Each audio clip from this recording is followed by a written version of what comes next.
Hi everyone, it's Jill Rother of the Phoenix team at Keller Williams Realty. Today we're going to talk about one main topic. Is a lot of people ask us the question, when can I buy a home if I have gone through a foreclosure? So today I have mortgage expert Harold Perkins with me. Hello, good morning. Thanks for joining me. And he's going to help answer that very important question, because down the road we know that this is going to be a topic that comes up quite a bit. And so many people are going to be referring to Harold in order to find out these answers. So Harold's going to shed a little bit of perspective on what we can expect if people want to try and go and buy a new home, after a foreclosure. Awesome, thanks, Jill. Now every situation is different, and so we have to keep that in mind. So we're going to talk about the very general, basic, applies to most people type of scenario. But if you've had a foreclosure in the past, and after 3 years from the date of the sale, the foreclosure sale, you are eligible at that point for FHA financing and VA financing in order to purchase a new home. Now, for FHA and VA, what they are looking at if you've had a foreclosure in the past is that your credit since the foreclosure has been perfect. That's going to be very important, and your rental history after the foreclosure is going to have to be perfect also.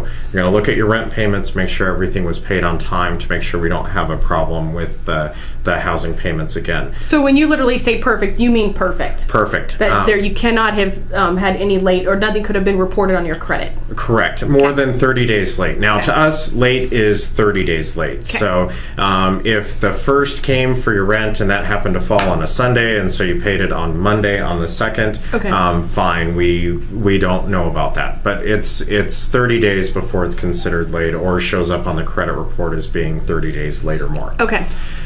3 years for FHA and VA. Now there are extenuating circumstances where it can be done in less than 3 years. Typically speaking, it's usually involving the loss of income for the primary wage earner, usually due to extenuating circumstances. So if there were a death in the family or something like that, that would be a situation where you would be considered less than 3 years from a foreclosure, but not less than 2 years. 2 years with very extenuating circumstances. Right, and that's sounds like the best scenario. So that is that is FHA and VA, which are government-backed loans. Correct. Okay.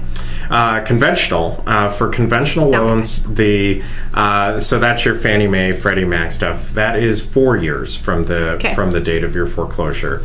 And then depending on the bank, of course, every bank has their own specific policies on it. Some of them don't want to ever see a foreclosure. Some of them require anywhere from 4 to 7 years. But as a rule, if you've had a foreclosure and we're looking at conventional loans, it's going to be 4 years before you'll be able to purchase a home again. And that's the best scenario we can look at. Correct. Okay, so basically what we're looking at, and sometimes what happens is that we also want to make sure that everybody understands is that you can't put your situation on anybody else, or vice versa. They can't say, well, I got a loan in 3 years and they experienced a foreclosure. First of all, you don't know the details of what happened to their home, and they may not be sharing everything with you. So please don't put yourself in a corner and think that you can't go buy a home after a certain amount of time. Please come and share your experience with Harold, and Harold will be able to tell you what's going on, and maybe also what's the best way, down the road to make sure that you can get a loan in a shorter amount of time. He's the expert. So that's exactly what we want to talk about, and making sure that everybody understands you will be a homeowner again. It just means you're going to have to jump through a few more hoops, wouldn't you say, Harold? A few, and you also have to make sure that whatever the circumstances were that led you to the foreclosure, that those issues have been resolved. And that's essentially what the underwriters are looking for, is just to make sure that it's not going to happen again. And time is the best indicator of whether or not something's going to happen again. And so that's where the 3 year or 4 year guidelines come from. So it's really important that if you have ever suffered a foreclosure and you have additional questions, is that you can go ahead and give myself a call, or I'll put Harold's information on the website. That way, if you ever have any questions, you can actually talk to him directly about what can you do in order to make sure you can shorten it, or obviously not extend that time, because you want to be a homeowner again. I mean, that's what we both want, is to make sure that we get people back in their homes if you've ever had a loss. So is there anything else to add, Harold? I think we got it. Okay, I think we're done. So hopefully, we don't want to see any more foreclosures, but if that has happened to you, hopefully this piece of information will be very helpful. Well, I'm Jill Rother, the short sale superstar. So let me know if you have any questions. Go ahead and make a comment here. Thanks. Have a good day.